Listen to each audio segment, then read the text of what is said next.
This next song is by a band called Captain Beyond.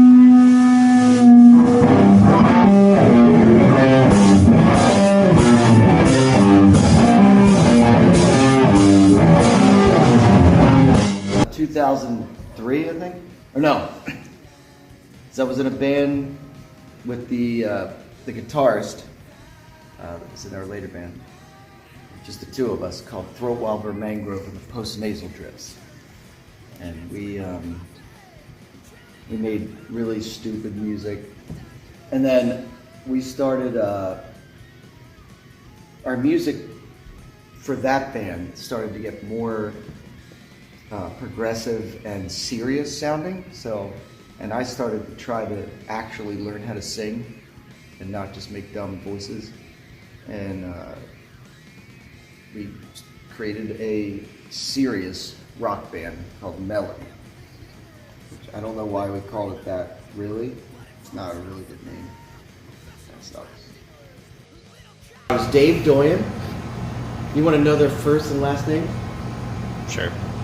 I'm okay with Dave Doyen, guitar player, fantastic songwriter, all around great musician.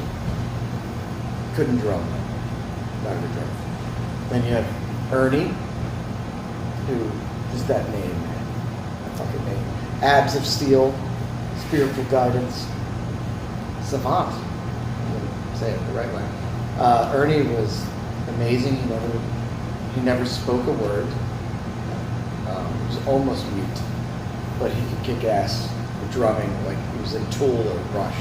And that's when Dave Neely, who was our much more, he fit with us better, and he was fantastic, awesome drummer. And then there's Chris Howell, who is an incredible bassist and guitar player. And then me.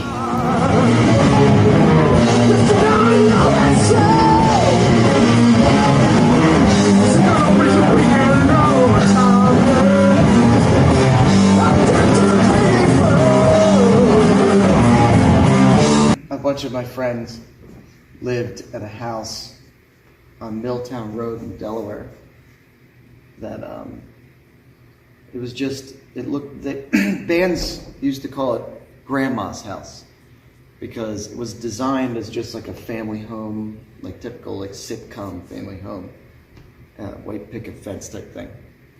But it was for young punk idiots that rented the house from a landlord that lived 3 doors down, let them all live there, and they had bands come from all around the world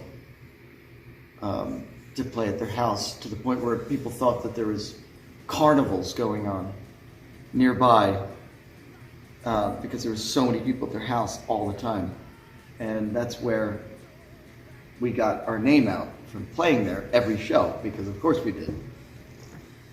So we were creating some of our best music, and we were going to do an album that was the idea that I had was we were going to do a compilation album. Each song was going to be from a different band that was just us. And we had all this thought out, and then out of nowhere, the guitarist texted us, didn't call us. He was just like, hey, I sold all of my equipment and everything. I'm not really into being in the band anymore. We didn't have a final show, and we didn't have a final album or anything. Yeah.